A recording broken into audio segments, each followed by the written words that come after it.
আল্লাহ আয়াতের মধ্যে বলেছেন, আমি আল্লাহ মুমিনদের সাথে ক্রয় বিক্রয় করেছি। মুমিনদের সাথে আমি আল্লাহ ক্রয় বিক্রয় করেছি। কি ক্রয় বিক্রয় করেছি? আল্লাহ বলেন, ইন্নাল্লাহ হাশতারা মিনাল মুমিনিনা আনফুসাহুম ওয়া আমওয়ালাহুম বিআন্না লাহুম আল জান্নাহ।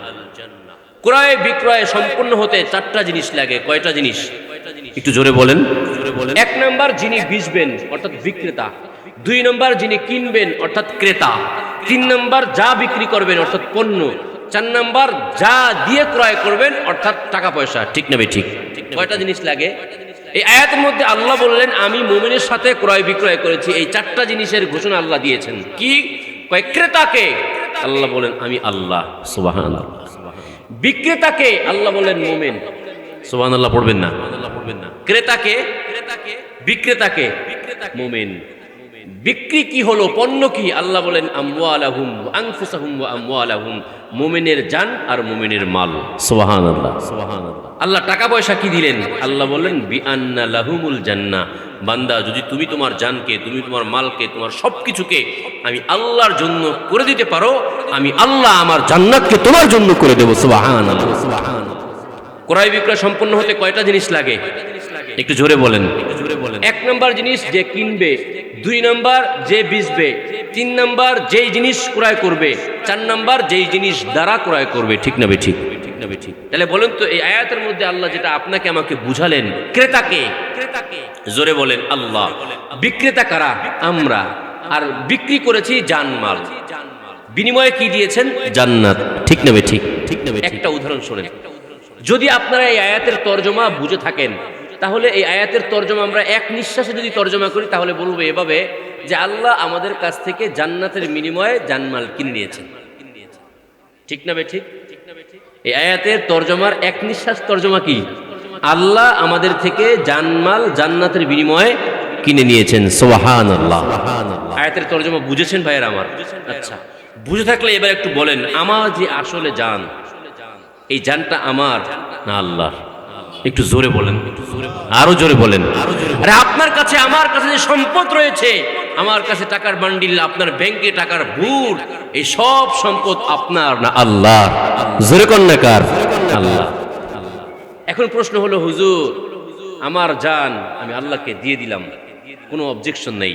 আমার সম্পদ আমি আল্লাহকে দিলাম, কোনো আফসোস নাই। কিন্তু এগুলোর বিনিময়ে আল্লাহ আমাকে কি দিবে? আল্লাহ ঘোষণা করেছেন বিআন্না লাহুম আল জান্নাহ। মোমেন, যদি সত্যি সত্যি তুমি তোমার জান আমি আল্লাহর জন্য করো, তুমি তোমার সম্পদ আমি আল্লাহর জন্য করো, তুমি তোমার সবকিছু আমি আল্লাহর জন্য করো, এগুলোর বিনিময়ে আমি আল্লাহ তোমাকে জান্নাত দান করে দেব। সুবহানাল্লাহ, সুবহানাল্লাহ। তাহলে আমার এই জান কার? একটু জোরে বলেন কার? আরো জোরে বলেন। আমার সম্পদ সব কিছু কার? আরো জোরে বলেন। আল্লাহ কোরআনে আরেক আয়াতের মধ্যে বলেছেন, কুল ইন্না সলাতি ওয়া নুসুকি ওয়া মাহইয়ায়া ওয়া মামাতি লিল্লাহি রাব্বিল আলামিন। নবী বলেন, আমার নামাজ, আমার রোজা, আমার হজ, আমার যাকাত, আমার বেঁচে থাকা, আমার মরে যাওয়া, আমার সব কিছু একমাত্র কার জন্য? আরো জোরে বলেন, কার জন্য? আল্লাহ পাক রব্বুল আলামিনের জন্য। আল্লাহ পাক রব্বুল আলামিন সে কথাই বলছেন যে মোমেন, তোমার সব কিছু আমি ক্রয় বিক্রয় করে নিয়ে গেছি। সুবহানাল্লাহ পড়েন, সুবহানাল্লাহ পড়েন। আচ্ছা, আয়াতের তরজমা যদি আমরা বুঝে থাকি, দেখেন দুনিয়াতে একটা উদাহরণ দিই আমি। কথার কথা, আপনি 5 কেজি 10 কেজি আলু ক্রয় করবেন, 10 কেজি ধরলাম, আলুর দাম 50 টাকা। কয় টাকা? 50 টাকা আলুর দাম ধরলাম। তাহলে 10 কেজি আলুর দাম কত? 500 টাকা। আলু বিক্রি করবেন দোকানদার, কিনবো আমি।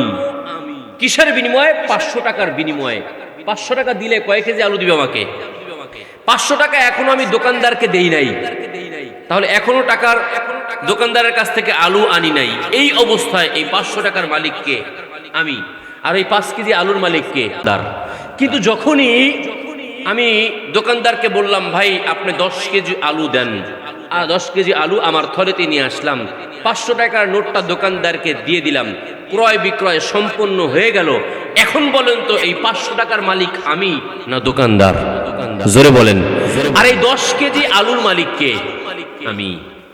সুবহানাল্লাহ। আল্লাহ এই সুন্দর তর্জমাটা যদি আমরা বুঝে যাই, আমাদের জীবন এইটুকুর জন্য যথেষ্ট, আর কিচ্ছু লাগে না। সুবহানাল্লাহ। ক্রয় বিক্রয় হয়ে গিয়েছে, আল্লাহ পাক রব্বুল আলামিন ক্রয় বিক্রয় করে দিয়েছেন।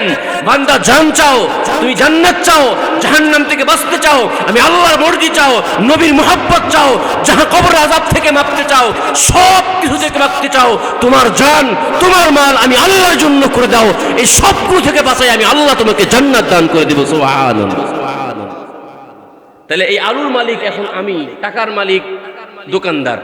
এখন বলেন তো, যদি কোনো দোকানদার এ কথা বলে, এই মিয়া আলু যে কিনলেন 10 কেজি, আমার বাড়ি বিক্রমপুর, বুঝছেন, এই আলু কিন্তু আমি বড় কষ্ট করে করে করে আমি আলু চাষ করছি, এখন আমার আলু যদি নিবেন 500 টাকা দিয়েছেন, তাতে হয়েছে কি, আমার আলু কিন্তু বাড়িতে নিয়ে পুইরা পুইরা খাইতে পারবেন না। অথবা আমার আলু নিছেন, আমার আলু নিয়ে এটা কিন্তু সিদ্ধ করে খাইতে পারবেন না, কষ্ট হবে আমার, যদি খাইতে হয় গরুর গোশত দিয়ে 4 পিস করে খাইবেন। এই কথা বলার অধিকার বিক্রেতার আছে। জোরে কোন না কেন, আরো জোরে কোন, আরো জোরে কোন নাই নাকি মর্জি আমার, তোমার আলু কিনছি 500 টাকা দিয়া মিয়া, এখন এই আলুর মালিক আমি এই আলু পচায়া ফেলি, এই আলু খালে ফেলে দেই, এই আলু ভর্তা করে খাই, এই আলু পোড়ায়া খাই, এই আলু গোশতে খাই, এই আলু ভাজি করে খাই, এটা সম্পূর্ণ আমার দায়িত্ব। আর বেশি কথা বললে রাখো মিয়া তোমার আলু, আমার টাকা ফেরত দাও। জোরে কোন ঠিক না বেঠি, ঠিক না বেঠি। আল্লাহ পাক রব্বুল আলামিন এটাই বললেন। জানের মালিক কে? জোরে কোন। মালের মালিক কে? আমার মালিক কে? আমার সন্তানের আসল মালিক কে? আরো জোরে কোন কে? আয়াতের তরজমা বুঝছেন? এখন যদি এই কথা বলেন, আল্লাহ তুমি আমার জানের মালিক, তুমি আমার মালের মালিক, তুমি আমার সব কিছুর মালিক, এখন আমি কি করব? ঠিক আছে, আপনি আমার জানমাল সবকিছু ক্রয় করে নিয়েছেন, তাতে কোনো আফসোস নাই, কিন্তু আল্লাহ আমার এই জানটা কিন্তু খুব দরদি, এসির মধ্যে রাখি, কষ্ট করি না, লাইনে রাস্তা দিয়ে যখন যাই এসি বাস ছাড়া চলি না, আমার এই জান তো আপনার কাছে দিতে পারবো না, কষ্ট করে আমি ওখানে যাইতে পারবো না, এই কথা বলার অধিকার আছে আমার? আমার সম্পদ, এটাকে আমার না আল্লাহর? আল্লাহ ক্রয় করে নিয়ে গেছে। এখন যদি কেউ কথা বলে, আরে আল্লাহ বললেই হবে নাকি, ওখানে টাকা দিতে হবে এত এত, বুঝতে হবে। ওই যে আলু ক্রয় ক্রেতা যদি বিক্রেতা যেমন বলতে পারবে না এই কথা যে আমার আলু তুমি এইভাবে খাইতে পারবে না, আমি যদি আল্লাহকে বলি, আল্লাহ তুমি বলেছো আমার জিহাদ করতে হবে নফস দিয়ে, এটা আমি পারবো না, আমার যাকাত দিতে হবে টাকা পয়সা দিয়ে, এটা আমি পারবো না, আল্লাহ বলবেন, বেটা তোমার সাথে ক্রয় বিক্রয় হয়েছিল জানমাল আর জান্নাতের বিনিময়ে, যেহেতু তোমার জান তুমি আমি আল্লাহকে দিতে পারবো না, যেহেতু তোমার সম্পদ আমি আল্লাহকে দিতে পারবো না, নেও তুমি তোমার জান, নেও তুমি তোমার সম্পদ, এগুলো দরকার নাই, বিনিময়ে আমার জান্নাতটা আমি ছিনিয়ে নিয়ে গেলাম, আর এই ওয়াদা ভঙ্গ করার কারণে তোকে আমি জাহান্নামে ফেরাইলাম। জোরে কোন ঠিক না বেঠি, ঠিক না বেঠি। কাজেই বলেন এই জানের মালিক কে? সবাই বলেন। মালের মালিক কে? সবকিছুর মালিক কে? আল্লাহ। এতটুকু কনসেপ্ট যদি আমাদের সবার ক্লিয়ার থাকতো, সবাই যদি আমরা এই বুঝটা পাওয়া যাইতাম, আসলে তো আমার পকেটে যেটা আছে এটা আমার না, এটা কার? আমার ঘরে যে সন্তানগুলো হাঁটাচলা করে এটা আমার না, এটা কার? আল্লাহ পাক বুঝার তৌফিক দান করুক। জোরে কোন আমিন। সবকিছুই তো আল্লাহ। এখন প্রশ্ন হলো, হুজুর সবকিছু যে আল্লাহ, আল্লাহ যে কিনে নিছে আমার কাছ থেকে আমার জানমাল সবকিছু, নিয়ম তো ওই যে বিক্রেতা আলু বিক্রেতা যেমন থলের মধ্যে দিয়ে দিছে, এখন আমরা আল্লাহর কাছে দিব কেমন? এই প্রশ্ন হয় কি হয় না? হয় কি হয় না? আল্লাহ আমার জান কিনেছেন, আল্লাহ আমার মাল কিনেছেন, সম্পদ সবকিছু কিনেছেন, আল্লাহকে দিতে হবে না কি বলেন? এখন দিব কিভাবে? গায়ের থেকে সিরিঞ্জ দিয়ে রক্ত বের করে প্যাকেট করে আল্লাহর কাছে পাঠিয়ে দেব? জোরে কর না কেন? সন্তান যেহেতু আল্লাহ, আল্লাহ পাক রব্বুল আলামিন সন্তান দিতে হবে, গলায় রশি লাগাই এরপর আল্লাহর কাছে পাঠিয়ে দেব? কিভাবে দিব? আল্লাহ তো মালিক হলেন, আল্লাহকে দিব কিভাবে? প্রশ্ন হয় কি হয় না? আল্লাহ পাক রব্বুল আলামিন বললেন, শোন, তোর সন্তানের মালিক আমি আল্লাহ, তোর সম্পদের মালিক আমি আল্লাহ, তোর মালের মালিক আমি আল্লাহ, তোর জানের মালিক আমি আল্লাহ। আমি তোমার কাছে মুখাপেক্ষী নই যে আমার কাছে পৌঁছায় দিতে হবে। আমি আল্লাহ একটা কথা বলি, এই কথাটা যদি তুমি মানো তাহলে ওই সম্পদ আমাকে দেওয়া হবে, ওই সন্তান আমাকে দেওয়া হবে, ওই জান আমাকে দেওয়া হবে। আল্লাহ বলেন, তোমার সন্তানের মধ্যে আমি আল্লাহর হুকুম ঢুকাইয়া দাও, তোমার সম্পদটা আমি আল্লাহর হুকুম মোতাবেক চালাও, তোমার জানটা আমি আল্লাহর হুকুম মোতাবেক চালাও। যে আল্লাহর হুকুম মোতাবেক পরিচালনা করতে পারো তাহলে এই সম্পদ আমাকে দেওয়া হবে, এই জান আমাকে দেওয়া হবে, এই মাল আমাকে দেওয়া হবে, এই সন্তান আমি আল্লাহকে দেওয়া হবে। জোরে কোন ঠিক না বেঠি? ঠিক না বেঠি? এই সম্পদ, এই জানমাল, এই সব কিছু কি প্যাকেট করে আল্লাহর কাছে পাঠিয়ে দেব, না এই সব কিছুর মধ্যে আল্লাহর হুকুম চালাবো? জোরে কন না কেন? বয়ানের শুরু থেকে আবার আসেন। এতক্ষণ আলোচনা করে যেটা বুঝলাম সেটা হলো আমার জান, আমার মাল, আমার সন্তানের মালিক। একটু জোরে কন আল্লাহ। এখন প্রশ্ন হলো, হুজুর আল্লাহ যেহেতু আমার সম্পদের মালিক, আমার সন্তানের মালিক, সবকিছুর মালিক, এই সন্তানকে আল্লাহর কাছে দিব কিভাবে? উত্তর, আল্লাহ বললেন তোমার সন্তানের মধ্যে আমি আল্লাহর হুকুম জারি করো। ঠিক আছে আল্লাহ, আমরা রাজি, আমার সন্তানের মধ্যে আপনার হুকুম জারি করব। কিভাবে করব? আল্লাহ বলেন কু আনফুসাকুম ওয়া আহলিকুম নারা। নিজেকে যেমন জাহান্নাম থেকে বাঁচাবা, এই সন্তানটাকেও জাহান্নাম থেকে বাঁচাবা, এটাই হলো আমার হুকুম। যদি তুমি তোমার সন্তানকে জাহান্নাম থেকে বাঁচাইতে চাও, তোমার সন্তানের মধ্যে আমি আল্লাহর হুকুম প্রয়োগ করতে হবে। যদি করতে পারো তাহলে এই সন্তানকে জাহান্নাম থেকে বাঁচানোর চেষ্টা করা হবে। জোরে কোন ঠিক না বেঠিক? তাহলে বলেন তো, এই আমার সন্তানকে আমি জাহান্নাম থেকে বাঁচাবো, এই দায়িত্ব কে দিয়েছেন? আসতে কইলেন যে, আমি কি আপনার মতো আসতে কইনি? তাহলে জোরে কোন, আপনার আমাকে, আমার সন্তান, আপনার সন্তান যে জাহান্নাম থেকে বাঁচাইতে হবে, এই দায়িত্ব দিয়েছেন কে? আরো জোরে কোন, সবাই বলেন আল্লাহ। দায়িত্ব কার? আমার। বলেন দায়িত্ব কার? আমার। দায়িত্ব দিয়েছেন কে? আর দায়িত্ব কার? এই জায়গায় একটু ভুল করে ফেলি আমরা, একটু বুঝে নেন। যেহেতু কষ্ট করে বসেই গিয়েছেন, একটু বুঝে নেন। অনেকে প্রশ্ন করে, হুজুর আমাদের কথা আল্লাহর কথা তো মেলে না। নাউজুবিল্লাহ পড়েন। কিভাবে? আমরা যদি আপনাকে প্রশ্ন করি, ভাই বলেন তো জাহান্নাম থেকে বাঁচাইবে কে? জোরে কর না কেন? আল্লাহ বাঁচাইবে। আর আল্লাহকে জিজ্ঞেস করলাম, আল্লাহ জাহান্নাম থেকে বাঁচাইবে কে? আল্লাহ বলেন কু আনফুসাকুম ওয়া আহলিকুম নারা। আল্লাহ কয়, বেটা তুই তোরে বাঁচা আর তোর সন্তানরে বাঁচা। আল্লাহ কইল কাদের কথা? আমাদের কথা। কাদের কথা বলছে? আর আমরা বললাম কার কথা? কথা একরকম না দুই রকম? আল্লাহ বললেন কু আনফুসাকুম ওয়া আহলিকুম নারা, তুমি তোমাকে জাহান্নাম থেকে বাঁচাও আর তোমার সন্তানকেও বাঁচাও। আর আমাদের যদি প্রশ্ন করা হয় যে আল্লাহ আমাদের জাহান্নাম থেকে বাঁচাবে কে, আমরা বলি কার কথা? সে দিয়ে দেয় আমাদের উপর দায়িত্ব, আমরা দিয়ে দিই তার উপর দায়িত্ব। কথা কোন ঠিক না ঠিক? এই পেশটা লাগাইয়া এন্টি ইসলাম ব্লগার যারা আছে, ইন্টারনেটে লেখালেখি করে যে মুসলমানের আল্লাহ, নাউজুবিল্লাহ। এরা বলে হয়তো আল্লাহ মিথ্যা বলে, নয়তো মুসলমান মিথ্যা বলে। নাউজুবিল্লাহ পড়ে। কারণ দুই রকমের কথা বলছে। এদেরকেই যদি প্রশ্ন করেন, আপনারা বলেন তো সন্তান দেওয়ার মালিক কে? আসতে করেন কেন? আরো জোরে কোন। ফসল দেওয়ার মালিক কে? ব্যবসায় সফলতা দেওয়ার মালিক কে? আপনি আমাকে বড় করার মালিক কে? সবকিছুর মালিক আল্লাহ। যদি সন্তান দেওয়ার মালিক আল্লাহ হয়, আপনি বিয়ে কেন করেন? ফসল দেওয়ার মালিক যদি আল্লাহ হয়, তাহলে আপনি সকাল থেকে সন্ধ্যা পর্যন্ত কষ্ট কেন করেন? ব্যবসায় সফলতা দেওয়ার মালিক যদি আল্লাহ হয়, একদম সকাল থেকে নিয়ে একদম রাত 12টা পর্যন্ত কষ্ট আপনি কেমনি করেন? তো এই প্রশ্ন করলে তখন ওই এন্টি ইসলাম ব্লগার যারা আছে, তখন এই কথাটা বলে, হুজুর আমরা করব এটা ঠিক, আল্লাহ দিবে এটা ঠিক, সন্তান দিবে আল্লাহ, চেষ্টা করতে হবে বিবাহের মাধ্যমে আমার ফসল দিবে আল্লাহ, চেষ্টা করতে হবে আমার সফলতা দিবে আল্লাহ, চেষ্টা করতে হবে আমার পোশাক দিবে আল্লাহ, চেষ্টা করতে হবে আমার, সব কিছু করবেন আল্লাহ, কিন্তু চেষ্টা করতে হবে আমার। জোরে কোন ঠিক না ঠিক? আমরা বলি আরে এই জায়গায় বোঝেন, ওই জায়গায় কেন বোঝেন না? আল্লাহ যে বলেছেন তুমি তোমাকে জাহান্নাম থেকে বাঁচাও, এ কথা ঠিক। আর আমরা যে বলি আমাদেরকে জাহান্নাম থেকে আল্লাহ বাঁচাবেন, এটাও ঠিক। কিভাবে?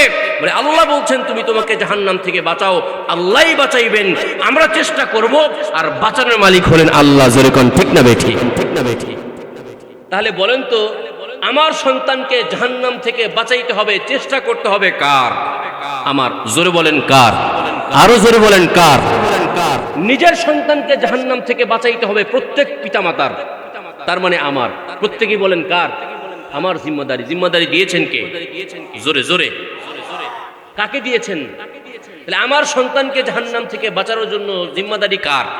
আমার। এই কথাটা বোঝার জন্য আল্লামা ফখরুদ্দিন রাজি রহমতুল্লাহ আলাইহি তাফসিরে কবিরের মধ্যে ছোট্ট একটা ঘটনা উল্লেখ করেছেন। ভালো করে শুনেন। ইউসুফ আলাইহিস সালাতু ওয়াস সালাম ছোটবেলায় বাবার কাছ থেকে হারায় গেছে। জানেন না আপনারা? সব ঘটনা জানেন। ওই ঘটনা বলা মাকসাদ না, এখান থেকে ছোট্ট একটা পয়েন্ট নেয়া মাকসাদ। ইউসুফ আলাইহিস সালাতু ওয়াস সালাম হারায় গেছে 1 বছর, 2 বছর, 3 বছর, দীর্ঘ বছর। এক একজনে এক এক রকম লেখছে তাফসির, কেউ 54 বছর, কেউ 49 বছর, কেউ 42 বছর, এক একজন এক একটা লেখছে। ইউসুফ আলাইহিস সালাতু ওয়াস সালাম তার বাবার কাছ থেকে হারায় গেছে, আবার যে ফিরা পাইছে মাঝখানে 50 বছর চলে গেছে। কত বছর? ধরে নিলাম 50 বছর, আমার পুরোপুরি সংখ্যাটা বলে নেই। তাহলে 50 বছর যদি তাদের মধ্যে ফারাক থাকে, 50 বছর পরে আবার মিলিত হয়। আপনারা বলেন তো, এই দুইজন যখন 50 বছর পরে মিলিত হইল, এই সময় একে অপরকে জড়িয়ে ধরে কান্নাকাটি করার কথা ছিল কি ছিল না? জোরে কন না কেন? এটা আমাদের মাদারীপুরের মানুষ খুব ভালো বোঝে, কারণ সন্তান তো কই থাকে? ইতালি। 2 বছর পরে 1 বছর পরে আসে। হাজি সাহেবকে ইমাম সাহেব ডাইকা বলে, কিও হাজি সাহেব, আপনার পুরানা শুক্রবারে আসবে, আপনি বললেন আপনি যে এখনো মাদারীপুরে এই বড় মসজিদে জুমা পড়েন, আপনি জান নাই কেন? বাবা বলে। কে বলে? বাবা বলে। শোনেন ইমাম সাহেব, সবার কাছে তো বলা যায় না, আপনার কাছে কিছুই গোপন রাখি না। সুবহানাল্লাহ পড়েন। আসলেই তো তাই, প্রত্যেকটা মুসল্লির অবস্থা এমনই, পেছনে পেছনে ইমাম সাহেবের বদনাম গায়, আর একমাত্র বন্ধু যদি খুঁজে পায় এই ব্যক্তি, তাহলে ইমাম সাহেবকেই পায়। জোরে কোন ঠিক না বেঠিক? আল্লাহ পাক আমাদের ইমাম সাহেবদেরকে কদর করার তৌফিক দান করুক, বলে না আমিন। হুজুর আপনার কাছে গোপন করে লাভ নাই, আমার ছেলেটা আসতেছে 2 বছর পরে। কয় বছর? জোরে কোন না কেন? 2 বছর পরে। আপনারা বলেন তো, এই 2 বছরের মধ্যে হাজি সাহেবের সাথে তার ছেলের সাথে কথা হয় নাই? জোরে কোন না কেন? দেখে নাই? আমার তো মনে হয় কোন বেলায় সন্তান কি দিয়ে ভাত খাইছে এটাও সবাই জানে। জোরে কোন ঠিক না বেঠিক? এরপর হাজি সাহেব কি বলে শোনেন। হাজি সাহেব বলতেছে, হুজুর প্রাণের সন্তানটা মাত্র 2 বছর পরে আসতেছে, এয়ারপোর্টে যে যাব, আমার ছেলেটা কি খাইলো না খাইলো, 2 বছর পরে আমার সন্তানের চেহারাটা দেখলে তো আমি মুরব্বী ঠিক থাকতে পারবো না, এজন্য আমি যাই নাই, ওর ভাই আর ওর বোনিয়াকে পাঠিয়ে দিয়েছি, তারা রিসিভ করে নিয়ে আসবে। কতক্ষণ ঠিক না বেঠিক? আছে না নাই? বানায় বললাম মাত্র কয় বছর পরে। এর মধ্যে প্রতিদিন কথা হচ্ছে, ভিডিও ফোনে দেখছে, এদিকে ইয়াকুব নবী আলাইহিস সালাতু ওয়াস সালাম, ইউসুফ নবী আলাইহিস সালাতু ওয়াস সালাম, এই 2 জনের সাক্ষাৎ হচ্ছে কতদিন পরে? এই 2 জনে ধরে তো আধা ঘন্টা 1 ঘন্টা কান্নাকাটি করার কথা ছিল, বেহুশ হয়ে যাওয়ার কথা ছিল, কিন্তু ইউসুফ আলাইহিস সালাতু ওয়াস সালাম বাবাকে বললেন, বাবা সমবেদনা প্রকাশ, অন্য অন্য যা কিছু আছে সব পরে করব, আগে আমার একটা প্রশ্নের জবাব দেন। আল্লাহু আকবার পড়ে। ইয়াকুব আলাইহিস সালাতু ওয়াস সালাম অবাক হয়ে গেলেন, আরে কিভাবে সম্ভব এটা? এতদিন পরে ইউসুফকে খুঁজে পেলাম, কি প্রশ্ন করতে চাই? বলো বাবা, কি প্রশ্ন করবো? আপনারা বলেন তো, ভালো মন্দ সবকিছু করনেওয়ালা জাতকে কার পক্ষ থেকে হয়? আল্লাহর পক্ষ থেকে হয়। এটা আমরা পাইলাম কোথায়? আমাদেরকে নবী রাসূলরা শিক্ষা দিয়েছেন। জোরে কোন ঠিক না বেঠিক? ইয়াকুব আলাইহিস সালাতু ওয়াস সালাম একজন নবী। ইয়াকুব নবীকে জিজ্ঞেস করলেন ইউসুফ আলাইহিস সালাতু ওয়াস সালাম, বাবা আমার জানতে মনে চায়, আপনি কি ভালো মন্দ আল্লাহর পক্ষ থেকে হয়, অর্থাৎ তাকদীর, এটাকে আপনি বিশ্বাস করেন? আল্লাহু আকবার বলেন। আপনারা কি বলেন, ইয়াকুব নবী তাকদীরকে বিশ্বাস করে না? জোরে কোন না কেন? ভালো মন্দ আল্লাহর পক্ষ থেকে হয়, ওয়াল কদরি খাইরিহি ওয়া শাররিহি মিনাল্লাহি তাআলা। ভালো মন্দ কার পক্ষ থেকে হয় এটা বুঝি ইয়াকুব নবী জানে না, বিশ্বাস করে না? ইয়াকুব আলাইহিস সালাম বললেন, ইয়া আসাফা, কি বলো আমার ইউসুফ, কি বলো তুমি? আমি তো মানুষকে শিক্ষা দিলাম যে ভালো মন্দ সবকিছু আল্লাহর পক্ষ থেকে হয়। খেয়াল করেন, এইবার ইউসুফ আলাইহিস সালাম পাল্টা জবাব দিলেন, সওয়াল করলেন, কি?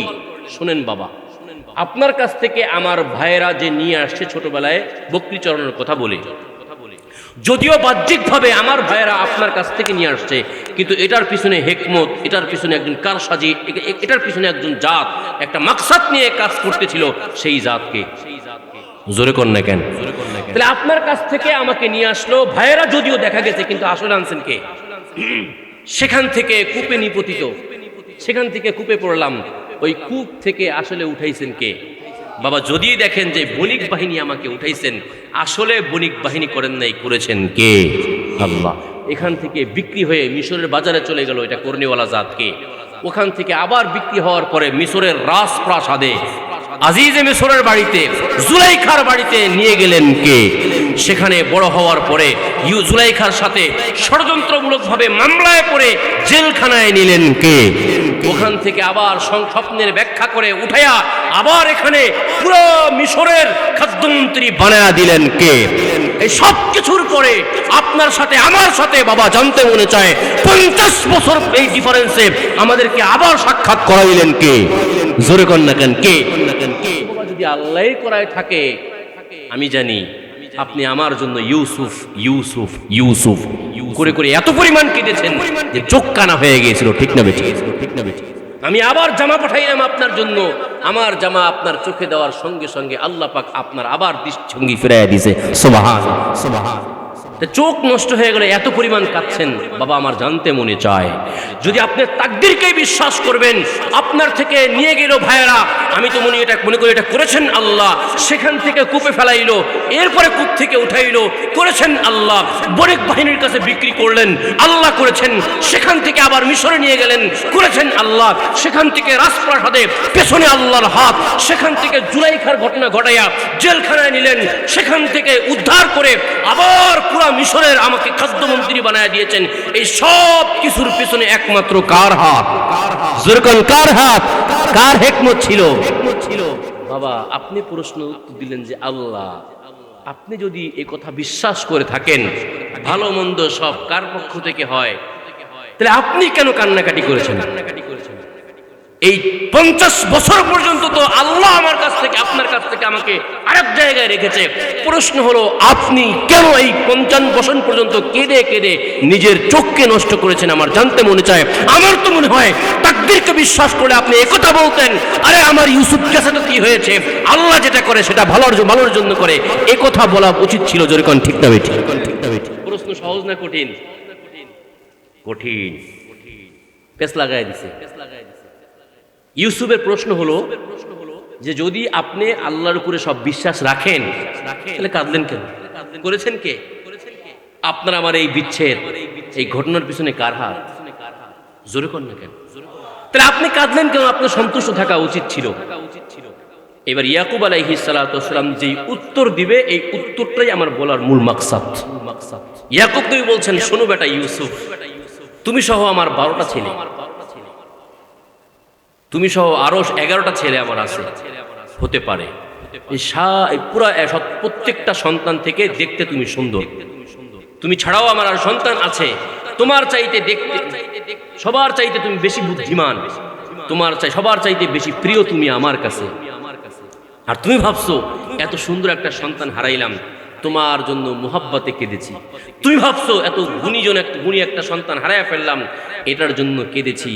না, আমি তোমার জন্য আবেগের কান্না করি নাই।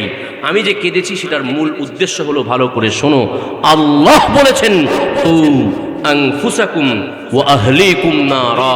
ইয়াকুব, নিজে যেমন জাহান্নামে বাঁচবে, জাহান্নাম থেকে বাঁচতে হবে, তোমার সন্তানকেও জাহান্নাম থেকে বাঁচাইতে হবে। ও ভালো করে শুনে রাখো, ভালো করে শোনো ইউসুফ, আমি যে এই 50 বছর পর্যন্ত কান্নাকাটি করেছি, এজন্য কাঁদি নাই আমার সুন্দর ছেলেটা হারায় গেছে, আমার আখলাকওয়ালা ছেলেটা হারায় গেছে, আমার চরিত্রবান ছেলেটা হারায় গেছে, সবচাইতে সুন্দর ছেলে হারায় গেছে, সবচাইতে সুপার পাওয়ার সন্তানটা হারায় গিয়েছে, এজন্য আমি কাঁদি নাই। আমি কেঁদেছি একটা দায়িত্বের জায়গা থেকে, সেটা হলো এই কিয়ামতের ময়দানে আল্লাহ পাক আমাকে জিজ্ঞেস করবে, এই ইয়াকুব, তোমার মাধ্যমে ইউসুফকে আমি দুনিয়ায় পাঠাইছিলাম, ইউসুফকে জাহান্নাম থেকে বাঁচাবার দায়িত্ব তোমার ছিল, কিন্তু ইউসুফ তোমার কাছে নাই। আমি ভেবেছি ইউসুফ আমার কাছে না গেলে আরেক জায়গায় চলে গেছে, ওই জায়গায় কি জান্নাতের পথে আছে না জাহান্নামের পথে আছে? আল্লাহ না করুক যদি জাহান্নামের পথে চলে যায়, কিয়ামতের ময়দানে আল্লাহর সামনে কি জবাব দেব? এই জবাব দেওয়ার ভয়ে আর এই দায়িত্বের ভয়ে 50 বছর পর্যন্ত কান্নাকাটি করেছি। আল্লাহু আকবার বলে। তাহলে বলেন তো, ইউসুফের জন্য ইয়াকুব আলাইহিস সালাতু ওয়াস সালাম যে কান্নাকাটি করেছেন, আবেগের কান্না ছিল না দায়িত্বের কান্না ছিল?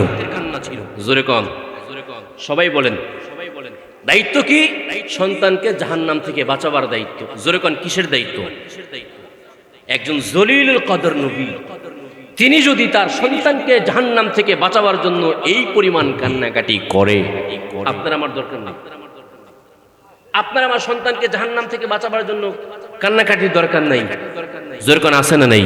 তাহলে এই ঘটনা থেকে আমরা কি শিখলাম? আমার সন্তানকে জাহান্নাম থেকে বাঁচাইবে ইমাম সাহেবরা, আমার সন্তানকে জাহান্নাম থেকে বাঁচাইবে মাদ্রাসার মোহতামিম সাহেবরা, আমার সন্তানকে জাহান্নাম থেকে বাঁচাবে দেশের পীর সাহেবরা, আমার সন্তানকে জাহান্নাম থেকে বাঁচাবে তাবলীগওয়ালারা। কার বাঁচাইতে হবে? যেরকম কার? রাজি আছেন সবাই? শুধু প্রশ্ন, আমরা আমাদের সন্তানকে জাহান্নাম থেকে বাঁচাবো। আপনার বয়ানের মাধ্যমে এতটুকু বুঝলাম, আমারই দায়িত্ব, বাঁচাইতে আমারই হবে। বলেন কিভাবে বাঁচাবো? আকাবের আসবাব প্রত্যেকেই তাফসীরের মধ্যে, কিতাবের মধ্যে সব কিছু সার নিজে যদি একত্রিত করা হয়, তাহলে আমার সন্তানকে আমি জাহান্নাম থেকে কিভাবে বাঁচাবো, ওনাদের এই পুরা মুলাখাস হলো এটা। যদি কোনো ব্যক্তি তার সন্তানকে এমন শিক্ষায় শিক্ষিত করে, যেই শিক্ষা পেলে পরে এই সন্তানটা 8 প্রশ্নের জবাব দিতে পারে, 5 প্রশ্ন আখিরাতে, কবরে 3 প্রশ্ন, 3 আর 5 কয়টা হইল? জোরে বলেন না কেন? যদি কোনো বাবা চায় তার সন্তানকে জাহান্নাম থেকে বাঁচাবে আর এই আল্লাহর দায়িত্ব থেকে মুক্ত হবে, তাহলে সন্তানকে কয়টা প্রশ্নের উত্তর দিতে হবে? 8 প্রশ্ন। কয় প্রশ্ন?